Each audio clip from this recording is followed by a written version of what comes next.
여러분 지금 우리들이 오랫동안 이제 신앙생활을 하면서 참 고민이 되는 게 뭐냐면, 왜 이렇게 오랫동안 신앙생활을 한 사람들이 믿음으로 살지 못하고 계산적으로만 사는가라는 겁니다.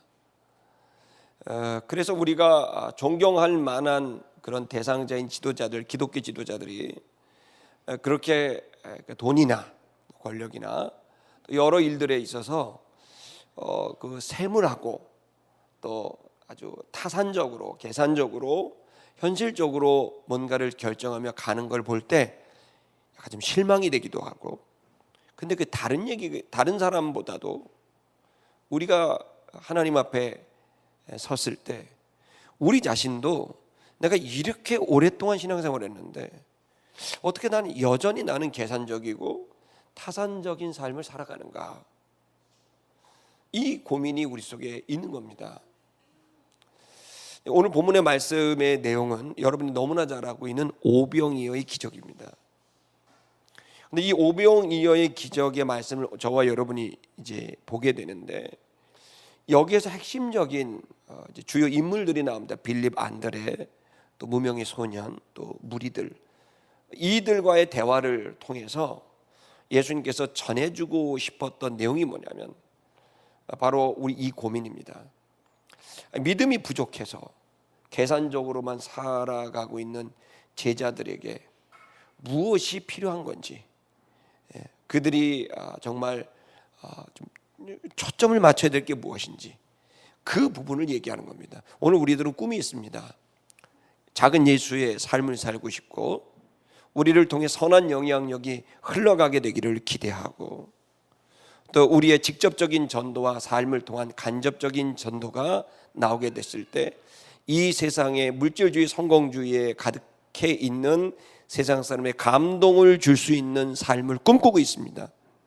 그리고 우리가 마지막 죽음의 문턱을 넘을 때 하나님 앞에 내가 평생을 믿음으로 살았다고, 내가 세상의 현실에 쫓기며 살지 않고 믿음으로 살았다고, 승리했다고 고백하고 싶은 꿈이 있습니다. 맞죠, 여러분? 저도 그렇고 여러분도 그렇습니다. 그런데 그렇게 살지 못하는 우리, 이유가 뭘까요? 오늘 본문의 말씀이 그것을 우리에게 전해주고 있습니다. 오늘 여러분이 이 말씀을 통해 여러분의 삶에 계산적이고 타산적인 나의 사고방식과 생활방식이 바뀌어서 주의 말씀을 쫓고 주님을 쫓는 믿음의 승리가 있게 되기를 축복합니다. 한번 좀 우리 보십시다. 1절을 보겠습니다. 예수께서 그 후에 가셨다, 이렇게 되어 있습니다. 이 가셨다, 아펠코마이, 이거는 완전히 떨어져 나갔다, 이런 말입니다. 예수께서 아주 그 부분을 떨어져 나갔습니다. 거기 아래 부분은 더 그렇습니다. 바다 건너편으로 가셨다. 이 바다라고 하는 건 끝을 말하고 죽음을 말합니다. 그러니까 바다를 건넜다라는 얘기는 뭐냐, 완전히 단절했다, 이 부분을 완전히 끝냈다라는 의미가 이 속에 담겨 있습니다. 그 바다는 갈릴리 바다하고 디베랴 바다입니다. 우리가 잘 알고 있는 이제 같은 바다입니다. 자, 여러분, 근데 이걸 건너가신 이유가 뭘까요? 갑자기 왜 바다를 건너가요? 그냥 쭉 걸어가시면 되잖아요. 그런데 예수께서는 그 후에 건너가셨다. 어떤 일이 있었기 때문에 건너갔는가? 그 후에, 여기 그 후에라는 말은 우리 5장에 있는 내용이죠. 5장에 있는 내용이 있고 난 다음에 예수님은 대단히 불편하신 감정을 숨기지 않으시고 그들과 완전히 정반대 바다 건너편으로 건너가 버리셨어요. 무슨 일이 있었기 때문일까요? 그건 여러분 우리가 지난주, 지지난주 계속 봤던 5장의 내용입니다. 38년 된 명자가, 그렇죠? 그 질병으로부터 자유하게 된 놀라운 기적이 일어났습니다. 좋아야 될 일이에요? 싸워야 될 일이에요? 당연히 좋아야 될 일인 거죠. 여러분, 우리 주변에 38년 동안 여러분 고통받아 걷지도 움직이지도 못하는 그 사람의 삶을 우리가 만약에 직접 봤다고 한다면 아마 눈물이 날 겁니다. 이렇게 불쌍하고 안타까운 이 사람의 38년 동안의 삶을 고통을 완전히 벗어버리게 하는, 자유케 하는 이 놀라운 은총이 일어난 건 기뻐해야 될 일인데, 웬일인지 이 사건이 일어난 다음에 예수님께서는 오히려 더 큰 핍박을 받으시고 논쟁에 휩싸이게 되고 공격을 받습니다. 이유는 뭐냐면 그 38년 된 병자가 낫게 된 날이 바로 안식일이었다는 거예요. 그 안식일에 대한 율법 조항을 너무나 잘 알고 있었던, 성경을 너무나 잘 알고 있었던 유대인들은 안식일에 자리를 들고 가라고 했기 때문에 이게 일이 된다. 38년 된 명자가 고통 중에 있을 때 예수님이 찾아오셔서 그를 찾아와 일어나라. 그리고 네가 깔고 자던 그 자리를 들고 들어라. 그리고 그것을 들고 가라 라고 말씀하신 세 마디를 통해 38년의 모든 아픔과 고통이 끝나버리죠. 자, 이처럼 놀라운 말씀의 능력을 베풀었는데 유대인들은 이걸 기쁘게 생각하지 않고 어떻게 된 사고방식인지 거기에 꼬투리를 잡는 거예요. 그 꼬투리 잡은 게 무엇이냐 하면 바로 안식일을 범했다는 거예요.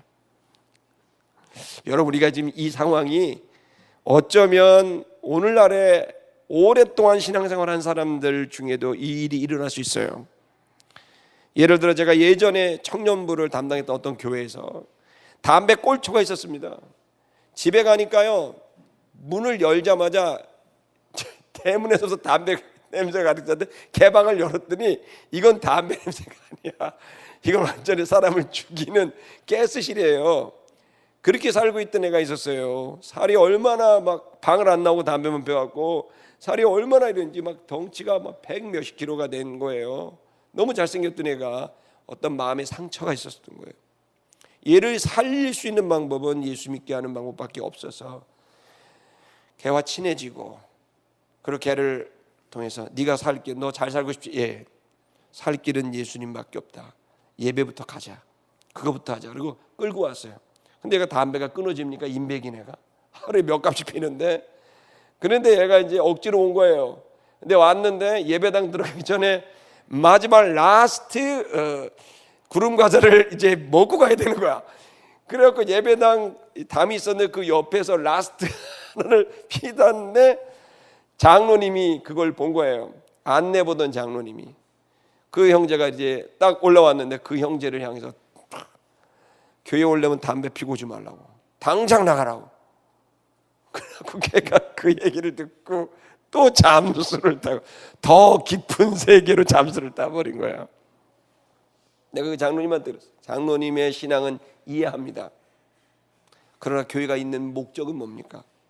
저런 사람들을 오게 구원하려고 있는 거 아닙니까? 그때 장로님이 제 얘기를 잘 들어주셨어요. 그래서 장로님이 그 친구를 찾아가 사과를 하고, 미안하다, 교회 와라. 그래서 다시 교회 오게 됐어요. 여러분, 우리는 실수할 수 있고 우리가 자칫 잘못하다 어디에 어느 틀에, 사고의 틀에 잠길 수 있습니다.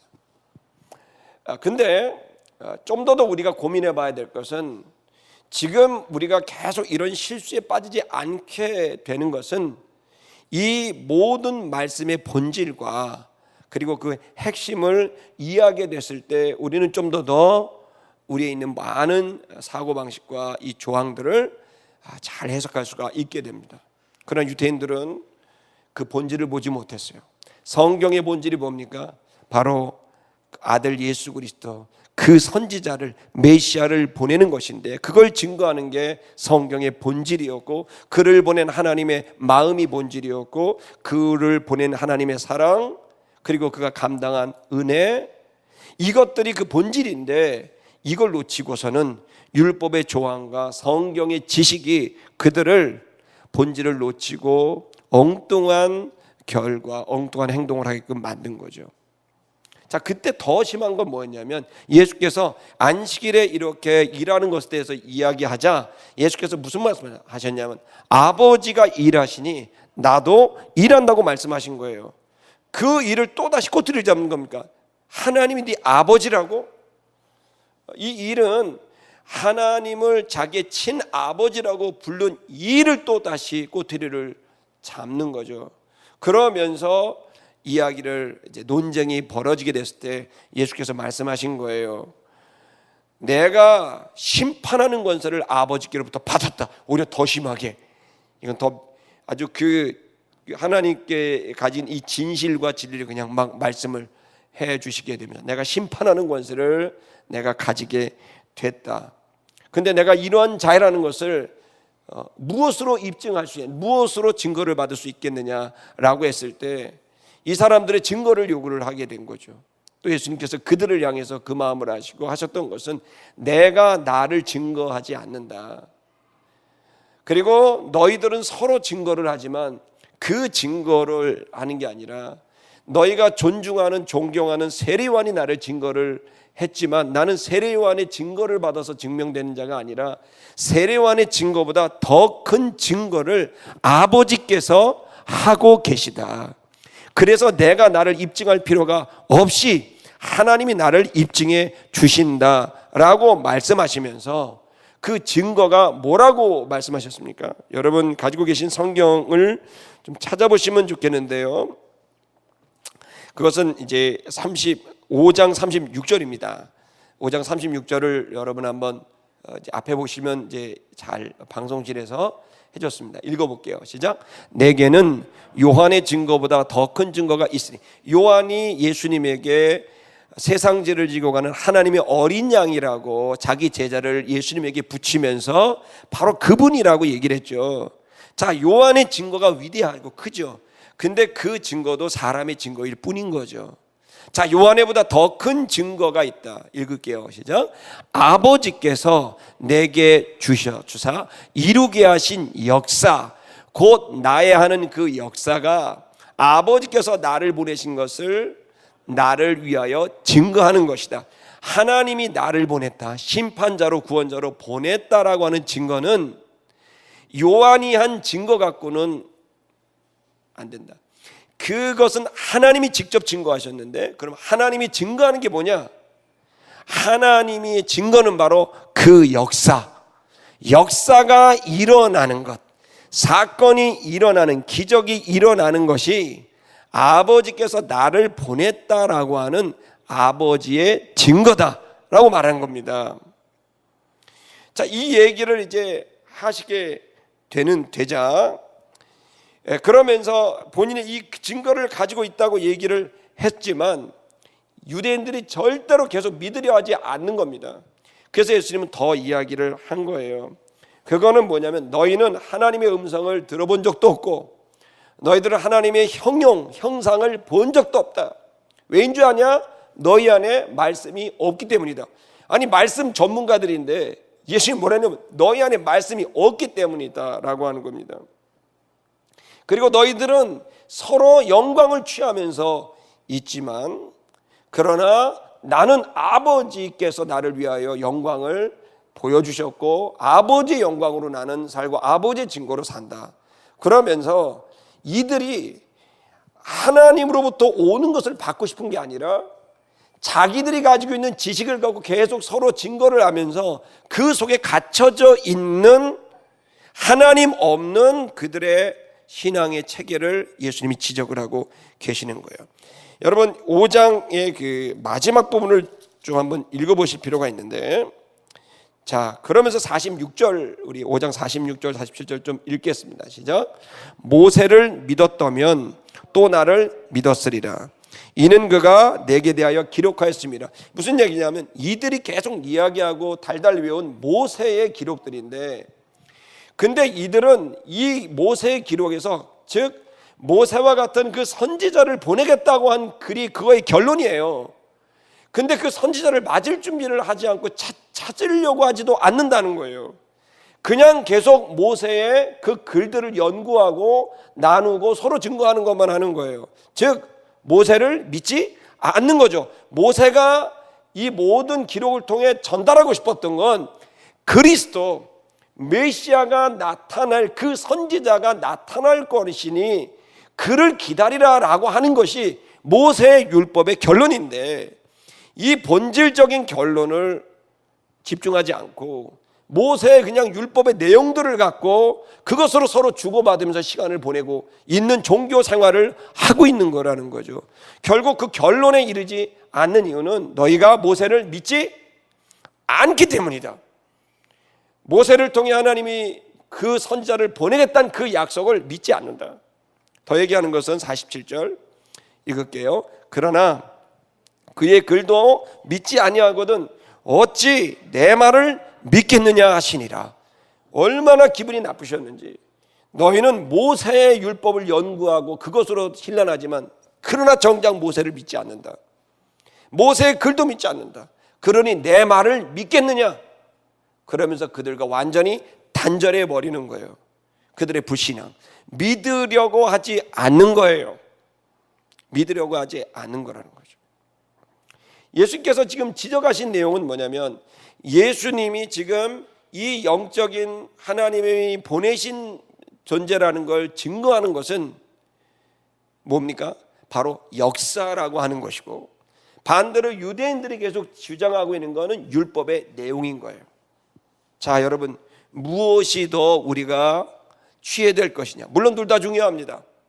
그러나 분명한 사실은 율법의 내용을 알았다면 율법의 내용, 그 목적을 취하고 결국 그 속에서 그 보내신 이와 보낸 분을 믿고 순종하여 역사가 일어나야 되는 것까지 가야 되는 거죠. 여러분, 우리의 고민은 알긴 알아요. 그런데 이걸 행동으로, 역사로 나타나지 못하게 되는 거예요. 이게 우리들의 고민이에요. 제목과 같이 우리는 계속 계산적이 되고 타산적이 되고, 그리고 역사 속에 가지 못하고 세상 사람과 똑같은 그 삶을 살아가게 되는 거죠. 자, 왜 우리는 참된 그리스도인의 모습, 참된 제자의 삶을 살아내지 못하는 그 한계점에 이를까요?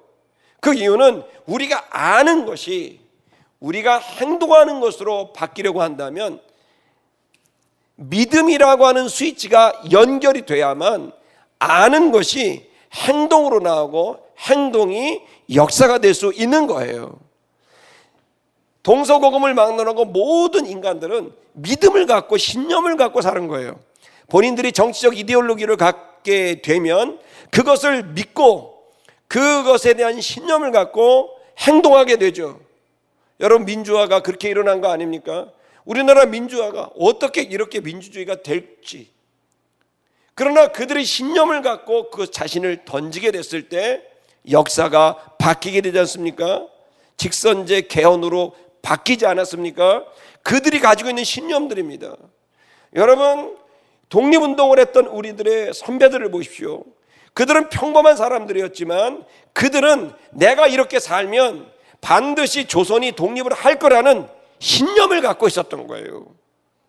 일본을 향하여 꾸짖으면서 반드시 하늘이 심판할 거라고 이야기한 건 그들이 믿었던 신념이에요.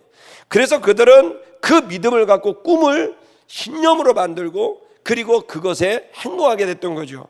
여러분, 우리가 아버지들, 평범한 아버지들이 70년대 80년대 어떻게 했습니까? 저 사우디아라비아, 쿠웨이트 온도가 60도 70도 되는 그 사막 한복판에 가서 건물을 짓고 도로를 깔았습니다. 여러분, 그들이 갈 때 꿈이 있었던 거예요. 믿음이 있었던 거예요. 내가 3년만 노력을 하면은, 내가 거기서 가족들 휴가 오지 않고 3년만 내가 알뜰하게 하면 내가 집 하나 얻을 수 있어. 내가 하나 살 수 있어. 내가 한 3년만 고생하면은 내가 이 월세방 전세방 될 수 있어.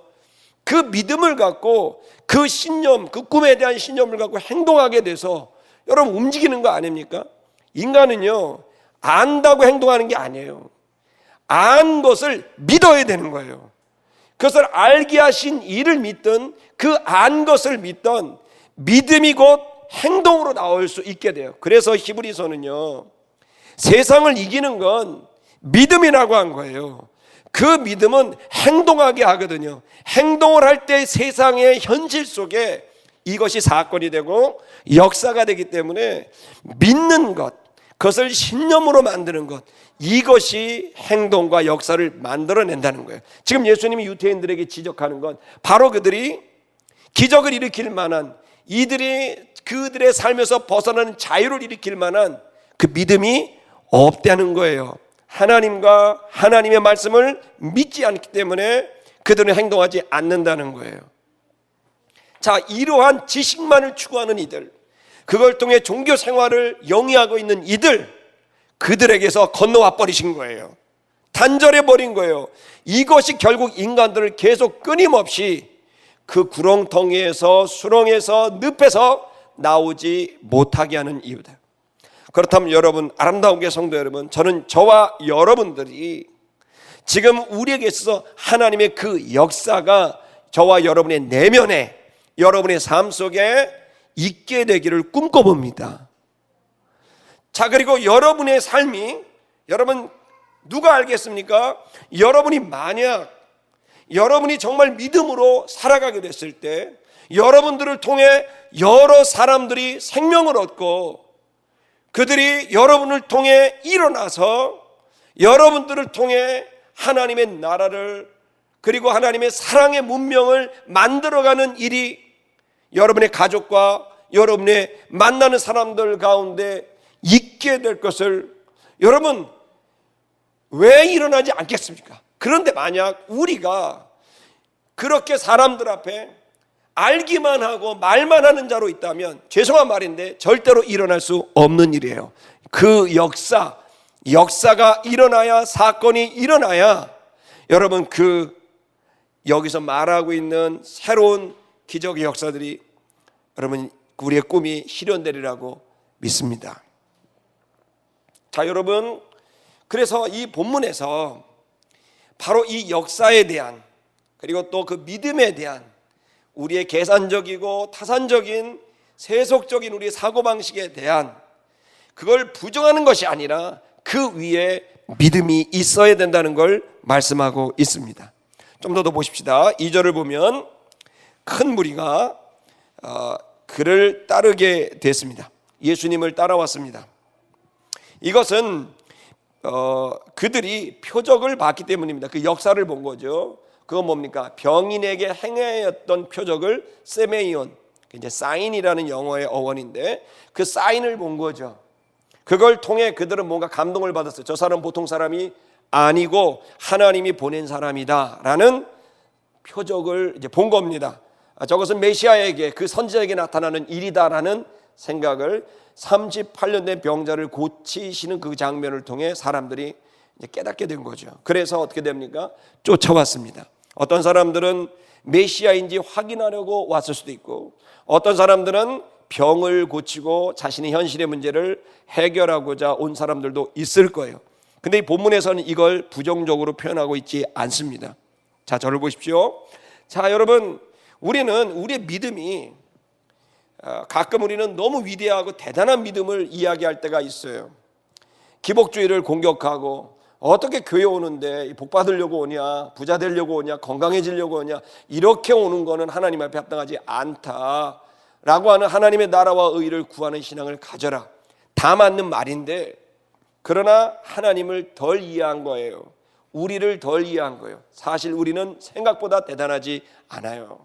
그리고 우리는 그렇게 이렇게 고상하고, 그렇게 우리가 의지력이 좋고, 우리가 그렇게 대단한 존재들은 아니라는 것을 살아보면 압니다. 아무리 좋은 얘기라고 했어도 그 실제로 야, 이게 별거 없구나 라는 생각을 할 때가 많습니다. 여러분, 신앙의 가장 기본은, 믿음이 생기는 가장 중요한 기본은 우리를 인정하고 우리 있는 모습 그대로 하나님 앞에 나아가는 겁니다. 여러분, 예를 들어서 우리 아이들이 말이죠, 밥을 먹을 때 아빠 숟가락 갖고 와, 젓가락 갖고 와, 막 이런 거 막 시킨다고 생각해 보세요. 그리고 막 나한테 막 아빠 너무 잘생겼어, 이뻐, 막 그런데 나중에 용돈 좀 한 10만 원만 이렇게 얘기를 하면 10만 원 받기 위해서 이 짓을 했구나 라고 하면서 얘를 호적에서 지웁니까? 아니에요. 내가 오늘도 당했구나 삐리리 그러면서 그래도 이쁜 내 딸 안 하는 것보다 낫네, 이렇게 되지 않습니까? 여러분, 하나님에 대한 여러분 오해를 제가 하나 풀어드리면, 하나님은 생각보다 우리를 잘 알고 계십니다. 우리의 의도와 목적이 불손했다 할지라도 그 하나님을 믿는 믿음으로 다가와 하나님께 요청했다면 그 겨자씨만한 믿음을 통해서도 하나님께서 일하시고 역사하신다는 걸 깨달으시길 바랍니다. 그것 때문에 기분 나빠하시면서 나가 이렇게 하시지 않는 분이라는 거예요. 그리고 우리는 모든 믿음은 절차와 과정들이 있습니다. 어느 날 갑자기 위대한 믿음이 될 리가 없는 거죠. 우리는 작고 순수한 믿음에서부터 시작합니다. 여러분, 우리 어린아이가 자라나는 걸 보세요. 저 아이들이 요구하는 게 무슨 책을 원합니까? 철학을 원합니까? 가치관을, 세계관을 원합니까? 아니에요. 먹는 것만 원합니다. 오로지 먹고 마시는 것만. 여러분, 그렇다고 해서 내 자식이 아닐 리가 없는 거죠. 그러던 아이가, 육신을 위해 살던 아이가, 자기 입만 원하던 아이가 생각이 바뀌면서 다른 사람의 입도 생각하고, 내 배만 생각하던 아이가 다른 사람의 배를 생각하게 되는 성장이 있지 않습니까? 이 본문에서는 예수님께서 얘기하고 싶었던 것은 우리가 믿으려고 하고 믿음으로 예수님께 오느냐 오지 않느냐에 초점을 두고 있는 거예요. 지금 여러분, 우리에게 아는 지식으로 계속 지식은 많으나 실제 삶의 역사가 일어나지 않는 참된 그리스도인의 삶이 나오지 않는 이유가 어디 있느냐? 실행되지 않고 현실이 되지 못하는 이유는 바로 믿음 때문인데, 그 믿음의 시작은 아주 작은 믿음에서 시작한다는 것을 이 본문을 통해 보여주고 계시는 거예요. 여기 수많은 사람들이 병을 고치려고 왔을 수도 있고 메시아인지 알아보려고 왔을 수도 있는 믿음의 수준은 다 다르겠지만, 예수님께서는 이 무리들을 보시면서 제자들을 이제 가르치시기 시작하십니다. 좀 더 보십시다. 3절, 예수께서 산에 오르셨습니다. 산에 올랐어요. 그리고 그가 거기 제자들과 함께 앉았습니다. 자, 보십시오. 저기 사람들이 막 옵니다. 수많은 사람들이 막 오고 있어요. 그러면 이제 우리 같으면 어떻게 하겠어요? 어떻게 하겠어요? 그럼 빨리 12 제자들한테, 야, 빨리 지금 저기 사람들이 온다, 빨리 등록카드 받아라.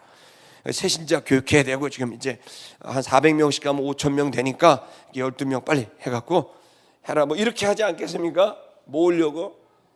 근데 이제 예수님의 목회 방식이 그렇지 않다는 것을 우리가 알아야 돼요. 교회는 생명입니다. 이것은 어떤 고객 관리가 아니에요. 교회는 생명이고, 그것은 생명과 생명이 말씀으로 이어지고 있는 말씀과 진리와 은혜의 공동체입니다. 그렇기 때문에 우리가 행정적인 부분들을 도움을 받을 수 있지만, 그러나 본질이 될 수는 없습니다. 지금 우리가 이 여기에서 예수님께서 이 몰려오는 무리들보다 더 중요한 건 여기 있는 우리들이 이 상황 속에 진리를 제대로 깨닫는 게 훨씬 더 중요한 일이라는 거예요. 더 보시겠습니다. 자, 제자들을 앉혔습니다. 그리고 4절, 마침 6월절이라 유대인의 명절이 가깝기 때문에 가까웠었다. 이 얘기 갑자기 왜 들어갑니까? 이 얘기가 들어온 것은 지금 이 백성들에게 6월절이라고 하는 이 그 절기가 하나의 중요한 메시지가 되고 있다는 것을 삽입을 시킨 겁니다. 6월절이 뭡니까? 패스오버, 넘어간다는 거예요. 뭐가 넘어갑니까? 죽음의 신이 넘어가는 거예요. 그 죽음의 신이 넘어가게 되는 방법은 뭐였냐면, 이스라엘 백성들에게 양을 한 마리 잡고, 양을 잡아 고기는 먹고, 그 피를 그 집 문설주에 바르게 되면 그 피를 보고 이 죽음의 영이 여기를 넘어가게 돼서 구원을 받게 되겠다는 거죠. 그 고통과 죽음의 영이 넘어가겠다는 거예요. 피하겠다는 겁니다. 그 일로 일어난 그 다음 날이 뭡니까? 홍해를 건너는 일입니다. 출애굽을 하는 거예요. 한 개인이 출애굽한 게 아니라 장정만 60만 명이 넘는, 적어도 250만 명, 300만 명의 이 집단 노예가 출애굽을 하는, 애굽을 떠나버리는 거예요. 그 애굽이 어디입니까? 미즈라임입니다. 미즈라임 우리 창세기 때 나왔습니다. 미즈라임은 강둑들, 즉 물질주의 세계관이라는 거예요. 물질주의로 가득해 있는 거기로부터 노예 생활을 400년 동안 했던 이들이 나와버리게 하는 일이 6월절에 있었던 일인 거예요. 이 본문은 바로 우리가 벌벌벌벌 떨고 있는 계산적이요 타산적이요 현실적으로 살아가는 우리들, 그 속에 내가 갖고 있는 한계, 그리고 내 안에 일어나고 있는 이해할 수 없는 모순, 이 부분 안에서 결국에는 고통스러워하고 두려워하고 불안해하고 있는 이 모든 인류를 향해서 이것으로부터 벗어나 버리고 자유하게 하는 복음을 우리에게 전달하고 있는 거예요. 여러분, 지금 대한민국의 10대 사망률 1위가 뭔지 아십니까? 자살입니다. 20대 대한민국 사망률 1위가 자살입니다. 30대 사망률 1위가 자살입니다. 40대 사망률 1위가 암이고 2위가 자살입니다. 50대 사망률 1위가 암이고 2위가 자살입니다. 여러분, 우리는 우리의 한계점을 느끼게 됩니다. 지금 대한민국이 코로나로 400명도 안 되는 분이 돌아가셨지만 자살로 14,000명이 매년 죽습니다. 올해는 더 심할 거라고 얘기를 합니다. 여러분, 진짜 우리에게 필요한 게 뭘까요? 우리의 의식, 우리의 심령이 이 현실 속에 벌벌벌벌 떨고 있는 우리들이 이것을 뛰어넘을 수 있는 복음이 주는 그 강력한 자유와 그 소망과 기쁨이 우리 속에 있어야 되는 것 아니겠습니까? 저는 20년 전 IMF 때 직접 직격탄으로 피해를 받았습니다. 제가 하지도 않은 일 때문에 엄청난 빚을 얻기도 됐습니다. 그때 당시에 많은 가장들이 어떻게 됩니까? 마포대교에서 2명, 3명씩 동반으로 떨어져 죽습니다. 해결할 돈이 없는 거예요. 해결할 방법이 없는 거예요. 그러니까 사람들이 그 한계점에 이르게 되니까 이걸 어떻게 해결할 수가 없다. 내가 내 계산에는 나에겐 사람도 없고 나에겐 돈도 없어. 이걸 해결할 방법은 내가 빚을 껴안고 한강에 뛰어드는 거야. 쑥 떨어졌습니다. 빌딩에서, 옥상에서, 다리에서. 20년 전 끔찍한 일이 있었습니다. 대한민국에. 여러분, 그런데 이것이 저는 그러면 끝나버린 건가? 여러분, 교회가 왜 있습니까? 성도가 왜 있습니까? 구원받은 자들이. 그들에게 구원을 주는 것입니다. 구원은 죽어서 가는 천국도 맞습니다만은 예수님이 말씀하신 구원은 현재형입니다. 지금 우리가 죽고 싶고 한계점에 이르러서 답답해 불안과 두려움에 흔들리고 있는 그 영혼들을 거기로부터 출애굽시키는 것. 그들이 왜 흔들릴까요? 왜 두려울까요? 사람 없고 돈 없다고 생각하기 때문이고 힘이 없다고 생각하기 때문이에요. 근데 그것은 내가 가진 것으로 계산하는 계산적인 사고가 만들어 놓은 허상입니다. 우리에게는 주님이 있어요.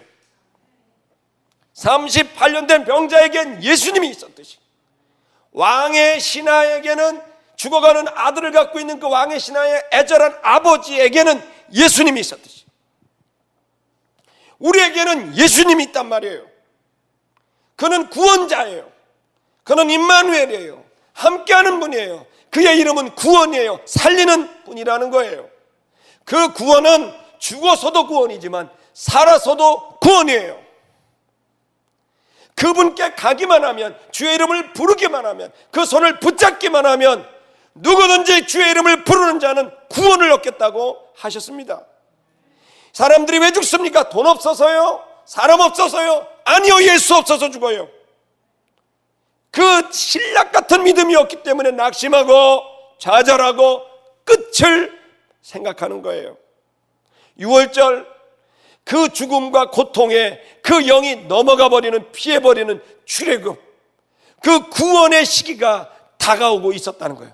다시 말하면 이 본문은 바로 고통과 죽음을 느끼고 있는 그 두려움과 불안과 공포에 쌓여있는 심령에게 무엇이 구원을 주는가를 말해주고 있는 겁니다. 여러분, 한번 더 좀 보시겠습니다. 5절 볼게요.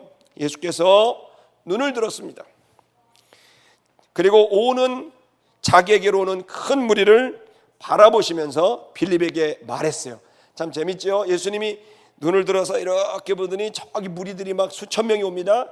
그러더니 막 보시더니 빌립아 이렇게 부른 거예요. 저기를 보시면서 빌립아 이렇게 부른 거예요. 빌립을 왜 불렀을까요? 아래 부분에 나옵니다. 빌립을 불러서 이렇게 말합니다. 우리가 떡을 어디서 살까?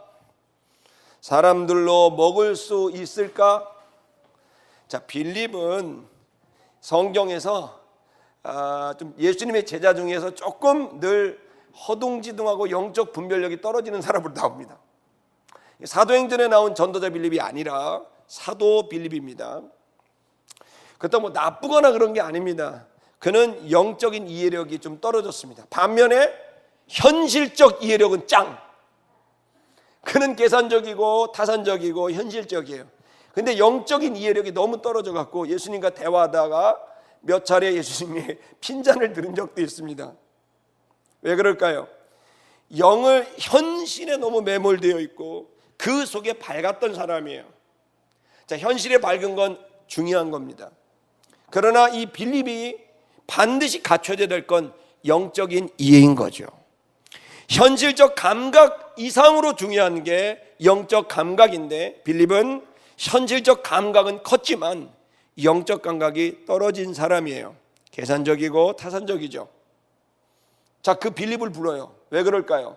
이것은 12명의 제자가 모인 아주 작은 대화의 내용입니다. 여기 요만큼 모였겠죠. 둘러앉아서 보라보면서 빌립아, 우리가 어디서 떡을 사서 저 사람을 먹일까? 저 사람들 다 먹일 수 있을까? 물어봤어요. 예수님이 그렇게 하신 것은 6절에 보니까 요한은 이렇게 합니다. 빌립을 시험코자 그가 이렇게 말씀하셨다. 시험은 빌립을 무너뜨리려고 하는 유혹이 아니고 이것은 시험은 그 빌립의 믿음을 온전하게 하기 위한 이제 그 시험인 거죠. 여러분 중고등학교 학생들, 대학생들 중간고사, 기말고사 보잖아요. 그 이유가 뭐예요? 여러분 죽이려고 그런 거 아니에요? 여러분 실력을 좋게 하기 위해서 공부시키는 겁니다. 안 믿는 분위기예요. 근데 그런 거예요. 더 실력을 시험을 하는 거죠. 빌립도 마찬가지예요. 좋은 실력 갖게 하려고. 왜 이러면 빌립을 그렇게 했을까요? 여기에 친히 예수님이 몸소 알고 계셨다. 무엇을? 그가 빌립이 어떻게 하려고 하는 것을 알고 있었다. 지금 빌립의 마음을 알고 계셔서 그 빌립의 계산하고 있고 불안해하고 있고 걱정하고 있는 지금 빌립, 지금 저렇게 많이 오는데 지금 저거 어떻게 다 먹이려고 예수님이 이렇게 하시나? 저 사람들 돌려보내야 되나? 막 혼자 계산하고 있었겠지. 지금 현실적으로 계산하고 있는 이 빌립을 아신 거예요. 그러니까 여러분 사실 현실을 열심히 산 사람들은 누가 시키지 않아도 머리가 이렇게 돌아가. 그래서 야, 이거 얼마짜리 이거 뭐 얼마가 들고 이게 그냥 돌아가는 거예요. 그러니까 빌립이 현실 감각이 너무 큰 사람이다 보니까 예수님이 이제 얘기를 하는 거예요. 이 일은 모든 크리스천들에게 지금 우리가 갖고 있는 의식 체계, 사고 방식에 대한 교훈을 하시려고 우리를 성장시키려고 하시는 것을 이해하시길 바랍니다. 이 빌립의 그런 것을 알고 계셨다는 거예요. 그래서 7절에 빌립이 대답을 했습니다. 그에게 역시나 빌립다운 떡이 200데나리온쯤 부족할 것 같습니다. 그걸 어떻게 알아? 그러니까 이 사람은 벌써 이제 완전히 거기에 꾼이야 꾼. 그래갖고 그들에게 200데나리, 한 데나리온이 하루 자유 노동자들의 품삯입니다. 그러니까 대략 뭐 우리나라로 뭐 한 20만 원쯤 할까요? 뭐 이렇게 생각하면 이제 노동자들, 고급 노동자들의 하루 품삯이니까 20만 원쯤 하면 200데나리온만 4천만 원 정도. 그리고 그것은 각 사람들이 자기 먹을 것을 내놨어도 그래도 4천만 원은 들어갑니다. 사람이 도대체 얼마나 많이 한 끼 식사가 이게 되는 겁니까? 자기 먹을 걸 내놨어도 어떻게 해요? 4천만 원이 모자르는 그러한 값입니다. 와, 완전 AI 수준이. 딱 보자마자 계산이 나오는 거예요. 그러니까 이 사람이 요 상태입니다. 여러분 이제 우리가 좀 보십시다. 좀 8절을 더 볼게요. 근데 그때 안드레가 낍니다. 그 대화에. 제자 중 하나였고 시몬 베드로의 형제였던 안드레가 예수께 말을 걸었습니다. 그 대화가 진행 중인데 갑자기 말을 툭 걸었습니다. 200데나리온 이렇게 얘기하는데 갑자기 툭 들어가더니 얘기를 한 겁니다. 여기 안드레는요, 여러분 안드레는 이런 별명이 있습니다. 최초의 선교사라는 별명이 있어요. 이유가 뭐냐면 예수님이 제자 중에 최초로 자기 형제를 전도했어요. 그가 바로 베드로입니다. 그래서 최초의 전도자, 최초의 선교사라는 별명을 갖고 있어서 선교사님들이 영어 이름이 안드레가 무지하게 많습니다. 이거는 이 별명 때문입니다. 자, 이 안드레는 항상 보면 늘 믿음의 자리에 있었습니다. 귀한 예수님의 제자였고 베드로처럼 두각을 나타내지는 않았지만 그러나 늘 그 영적인 일에 함께했던 제자로 이제 기록이 됩니다. 자, 이 안드레가 뭐라고 말했습니까? 안드레가 한 얘기는 이렇습니다. 아이가 있습니다 라고 말했습니다. 아이가 있습니다. 여기에 있습니다. 그러니까 아이를 데려왔나 봐요. 아이를 데려오고 여기에 아이가 있습니다. 예수님, 여기 아이가 있습니다. 그가 가지고 있습니다. 보리떡 5개와 물고기 2마리입니다. 이 아이가 주려고 가져왔는 건지 아니면 우연히 만나서 데려왔는지는 알 방법은 없고 본문의 내용은 이겁니다. 안드레 얘기는 여기에 먹을 게 있습니다. 근데 여러분, 이 안드레 얘기를 들어봤을 때 여러분 생각 어떠세요? 만약에 여러분이 예수님이다 그러면 이제 지금 4천만 원 식비 들어오는 무리가 오는데 지금 5천 명이 넘는 사람들이 오는데 거기다 대고 이제 안드레가 예수님 여기 물고기 2마리, 조기 2마리하고 이제 빵 5개가 있습니다 이렇게 얘기를 했다고 쳐보세요. 그럼 여러분 이 느낌이 뭐겠어요? 그럼 저 같으면, 예수님은 모르겠죠, 저 같으면 어쩌라고 이렇게 얘기하지 않겠습니까? 이거 5점이 안 돼 어쩌라고 나보고 그렇게 얘기하지 않겠습니까? 뭐 어쩌라고, 이거 뭐 어떻게 누구 코에 붙여, 뭐 이렇게 얘기를 하잖아요. 그러니까 이 지금 안드레는 왜 이 얘기를 예수님께 갑자기 여기다 꺼냈을까요? 믿음이 있는 거예요. 자기는 모르겠지만 그 뒤에 보면은 뭐라고 얘기를 하냐면 그 다음부터, 그러나 그것이 이 많은 사람에게 얼마나 되겠습니까? 자기도 알아. 이 물고기 2마리와 보리떡 5개가 이 사람들한테 해결할 수 없는 정도의 규모라는 것을 알고 있어요. 그런데 왜 얘기를 해요? 그건 안드레가 갖고 있는 영적인 센스예요. 그것은 뭐냐면 현실적 센스를 넘는 영적인 센스예요. 예수님이라면 뭔가 해결점을 찾을 수 있을 것이라는, 물론 이 안드레는 여전히 작다라는 것도 알고 있는 현실적 감각과 그리고 예수님께 이것을 보고하는 영적 감각 2가지를 다 갖고 있는 거죠. 여러분, 오늘 본문에서 가장 중요한 사람은 바로 안드레인 거죠. 지금 우리에게는 현실적 감각이 있죠. 그 현실적 감각 때문에 여러분은 지금 통장 잔고가 계산되고 또 여러분의 자산이 계산이 되고 사업성 3년 4년의 엑셀을 돌려보면 답이 나오는 현실적 감각이 있어요. 그걸 부인할 수는 없어요. 그런데 여러분, 그것만으로 산다면 현실에 묶이는 노예가 될 거예요. 그렇게 살고 있는 여러분, 열심히 사셔서 잘하고 있는데 근데 여러분 힘드시죠? 이유는 뭔지 아세요? 구원자 예수를 믿는 영적 센스가 여러분에게 실현되지 않았기 때문이에요.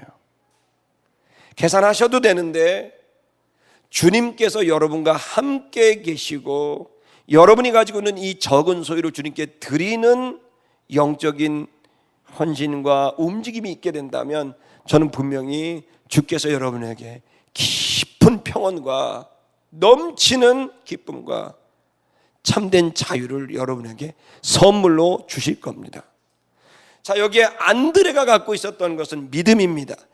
그는 흔들리는 현실적 감각 속에 가지고 있는 연약함이 있었으나 그는 담대하게 이 아이를 예수님께로 데리고 와서 이 아이가 갖고 있는 물고기 2마리 보리떡 5개라는 이 너무나 적은 이것을 주님께 올려드리게 된 거죠.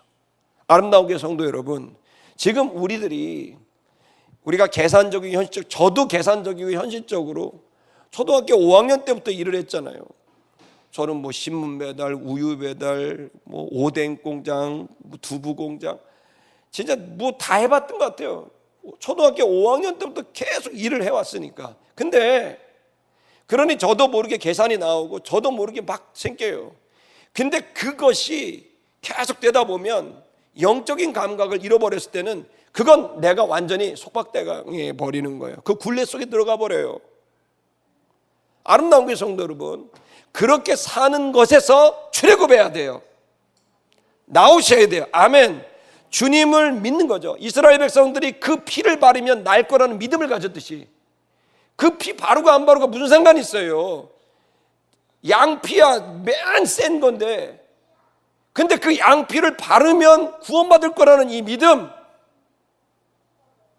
이 순전한 말씀에 대한 이 순전한 믿음이 그들을 생명을 보존하게 했다는 거죠. 홍해를 건너라고 하는 어처구니 없는, 어처구니 없는, 여러분 그 홍해 바다를 건너게 되는 이 일도, 광야에 뭐가 있다고요? 먹을 게 어디 있다고요? 근데 거길 나가버리잖아요. 지도자를 따르는 그 순수한 믿음, 노인네 80대 노인네를 따라서 광야로 나가버리는 이 믿음, 여러분 이 믿음이 여러분의 현실 속에 참된 자여 무엇에도 얽매이지 않고 깊은 평안과 넘치는 기쁨을 경험하게 하는 겁니다. 이것이 구원이고 예수가 우리에게 주는 선물입니다. 아멘. 자, 예수께서 이 일을 보시자 10절, 예수께서 말씀하셨습니다. 너희는 이 사람들로 앉게 하라. 야, 제자들에게 말합니다. 다 앉게 해라. 이 5,000명도 대단합니다. 앉으라니까 또 앉아요. 만약에 앉으십시오 여러분 그러면 밥은 주나요? 그럴 수도 있는 거 아닙니까? 근데 제자들에게 앉으라고 그럽니다. 여기에서 핵심은 군중이 아니라 제자들입니다. 제자들을 성장시키고 싶으셨던 거예요. 자, 앉으라고 해라. 네, 많은 잔디가 그곳에 있는지라. 앉을 수 있는 잔디들이 있습니다. 제가 이 성지순례 저희들이 가면 이 여기에서 꼭 예배를 드립니다. 이 장소에서 예수님이 5,000명을 앉히게 했던 그 팔복 동산이 있습니다. 그 갈릴리 호수가 보이는 그 언덕입니다. 그 언덕에 5,000명이 앉는데 지금도 풀이 엄청 많습니다. 자, 거기에 앉으니까 마치 양떼처럼 앉아 있었겠죠. 자, 상상해 보십시다. 사람들이 5,000명쯤 되었습니다. 자, 보십시다. 11절 예수님의 이 역사를 이루시는 이 모습을 보십시다. 예수께서 떡을 잡으셨습니다. 자, 여러분 이 떡을 잡았어요. 이 떡은 누구 겁니까? 한 소년의 보리떡입니다. 자, 그리고 예수님께서 잡으시고 난 다음에 어떻게 합니까? 그가 축사하시고 나눠주셨다. 나눠주셨는데 보십시오. 축사하시고 나눠줬다. 여기 축사라고 되어 있죠. 여러분 이것이 정확하게 감사하고입니다.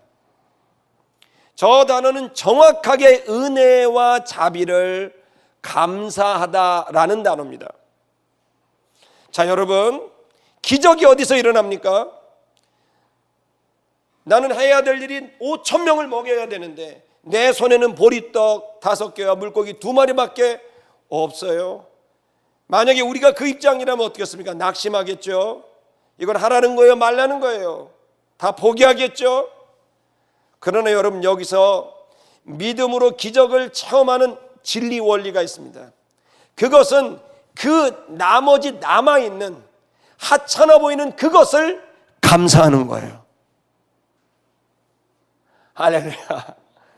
여러분 황송주 생식이라고 들어보셨죠? 거기에 콩두유가 있습니다. 콩두유 이렇게 그 팩에 담아서 먹죠. 아주 거기는 중국산 콩 아닙니다. 또 이렇게 유전자 조작 콩도 아닙니다. 순수 한국 콩입니다. 그래서 수익률이 많이 떨어진다 그래요. 제가 갑자기 이롬 홍보 실장이 된 것 같아요. 근데 제가 이제 그 얘기를 직접 들었어요. 근데 이걸 어떻게 사업을 하게 됐냐 물어봤더니 그 황성주 그 목사님이, 박사님이, 회장님이, 이름도 많아. 하여간 그분이 어느 날 이제 제주도에 이제 어떤 센터 선교를 위한 뭔가를 지으려고 땅을 지인의 ገብ도 샀답니다. 근데 샀는데 딱 사서 지으려고 보니까 이 판 사람이 거짓말한 거예요. 건물을 지을 수 없는 땅인 거예요. 그 땅을 딱 사니까 얼마나 황당하고 낙심이 됩니까? 그때 여러분 그 땅에 딱 가서 봤는데 지을 수가 없는 땅, 사기 맞았다, 자기도 낙심되고 자기가 한심하게 여겨지고 또 주변 사람들도 제대로 안 보고 마음이 너무 어려워서 제주도 그 엉터리로 산 그 땅에 딱 갔는데 거기 딱 가봤더니 콩밭이더래. 농사도 제대로 안 된 콩밭이 쫙 있더래요. 그리고 그때 그 콩을 보면서 감사했다는 거예요. 하나님, 이 땅에 콩을 주셔서 감사합니다.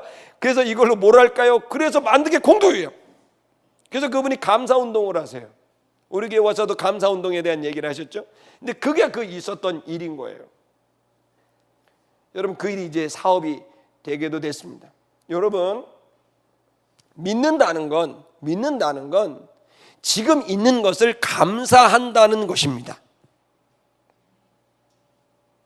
믿는다는 건 지금 있는 것이 사람들 볼 때, 내가 볼 때도 하찮아 보이고 너무 빈공해 보이는 보잘것없는 것이라 하여도 이것을 주신 하나님께 감사하는 게 믿는 거예요. 그것으로부터 믿음의 기적이 시작되는 거예요. 다 망한 것 같아도, 다 나를 배반한 것 같아도 사람 있지요. 다 떠난 것 같아도 가족 있지요. 남아있는 가족, 남아있는 한두 명의 친구를 감사하는 거예요. 여러분, 다 망한 것 같아도 걸어 다닐 수 있는 건강이 있죠. BMW 있지 않습니까? 버스, 메트로, 워크, BMW. 할렐루야. 여러분, 내가 뭐가 다 잃어버려도 숨을 쉴 수 있어요. 내가 말을 할 수 있으니 기도할 수 있고, 숨을 쉴 수 있으니 내가 주를 예배할 수 있다. 벙어리가 되어도 주님을 찬양할 수 있다. 나 가진 재물이 없지만 남이 못 보는 것을 나는 본다. 감사합니다.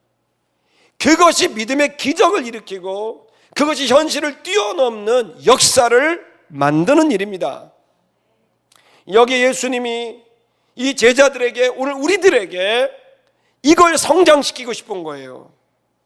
계산적으로 살고 타산적으로 살고 그 속에 묶여있는 우리들에게 내가 있다. 그리고 내가 너에게 남긴 것이 있다. 내가 그것으로 내가 역사하리라. 할렐루야. 예수님께서 축사하시고 감사하시면서 나눠줬습니다. 저들에게, 앉은 자들에게. 고기도 그렇게 원 없이 줬습니다. 12절, 저희가 배불렀습니다. 예수님께서 제자들에게 말씀하셨습니다. 남은 조각을 거둬라. 버리는 것이 없도록 해라. 다 거두라는 거예요. 빵 조각, 고기 조각 다 거두라는 거예요. 13절 보니까 제자들이 거뒀습니다. 거뒀더니 12바구니에 가득했다라고 되어 있습니다. 먹고 남은 조각들입니다. 왜 12바구니일까요? 오병이어의 결과물은 12바구니입니다. 12바구니가 왜 12바구니일까요? 그렇죠. 역시 정말 현명하시고 전혀 예상치 못한 정답이 나왔습니다. 근데 12바구니, 왜 12바구니냐면 고대 문화가 잔치를 벌이거나, 잔치입니다. 잔치를 벌이게 되면 종들이 있잖아요. 그러면 잔치를 벌이다 남은 음식이 있죠. 그럼 버리면 안 돼요. 안 되는 게 아니라 버려지지 않아요. 음식이 귀해서. 그럼 어떻게 하냐면 종들이 자기 바구니를, 그 종들에게 바구니 하나씩을 줘요. 그러면 종들은 자기 바구니에 그 조각을, 남은 음식을 채우는 풍속이 있어요. 그러니까 여기 12바구니는 누구 몫이냐면 제자 한 사람 한 사람들의 몫일 거예요. 여전히 현실과 계산과 타산으로 살고 있는 그들에게 예수님이 물고기 2마리와 보리떡 5개가 어떻게 됐는지를 보여주시는 거죠. 여러분, 예수님이 축사하며 나눠주셨다고 되어 있잖아요. 전 여러분, 이게 어떻게 나눠졌는지, 이 기적 같은 현상, 어떻게 12바구니가 남냐. 여러분, 이게 어떻게, 예를 들어서 여러분 바구니에 있는데 물고기 2마리인데 물고기 이렇게 주는데 물고기가 이제 길어지면서 한 마리가 되고 2마리가 되면 이렇게 나는 건지, 아니면 이렇게 줬는데 한 마리가 갑자기 뚱 생기는 건지. 근데 요게 내가 미스터리입니다. 보리떡도 이렇게 딱 나눠 주는데 갑자기 생긴 건지, 아니면 이렇게 늘리다가 이게 2개가 됐는데 갑자기 커지면서 되는 건지, 요 부분이 제가 아직 지금 천국을 가서 꼭 제가 상의해야 될 그 방법이 뭔지, 요 부분은 천국 가서 물어보고 싶다. 할렐루야. 근데 중요한 거는 남았다는 거예요. 왜 남겼을까요? 예수님이 왜 거두라고 했을까요? 하나도 남기지 말고 왜 너희 바구니를 채우라고, 넘치도록 바구니가 차도록, 가득 차도록 할까? 제자들에게 교육하신 거예요.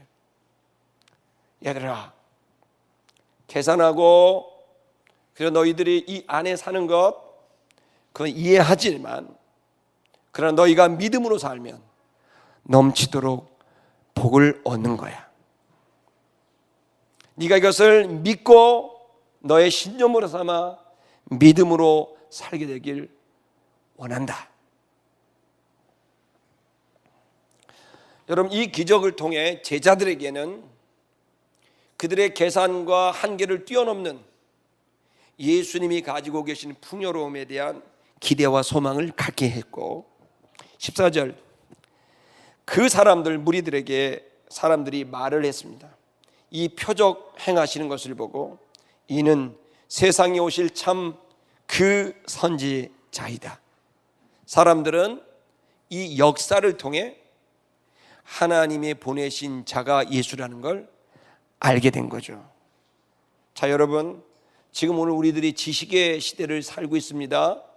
지식 세계라 그럽니다. 지식 정보화 시대라 그럽니다. 근데 저는 이 일에 대해서 한 가지 의문을 제기합니다. 지식은 역사를 이길 수 없습니다. 지식보다 귀한 건 사건입니다. 지식이 사건이 되고 역사가 되려면 믿는 믿음과 신념이 있어야 합니다. 아름다우게 성도 여러분, 주님을 믿는 믿음을 권합니다. 여러분은 혼자 있지 않습니다. 여러분이 가지고 있는 모든 게 다가 아닙니다. 주님이 여러분과 함께 있습니다. 그 주님께 도움을 구하세요. 기복주의라고 누가 손가락질해도 아니요, 주님께 도움을 구하세요. 그리고 그 주님으로부터 도움을 받게 됐을 때, 그 역사가 일어날 때 여러분들은 분명히 알 겁니다. 믿음으로 살아도 되는구나. 여러분과 제가 그 주님을 깊이 만나는 한 주가 되길 축복합니다.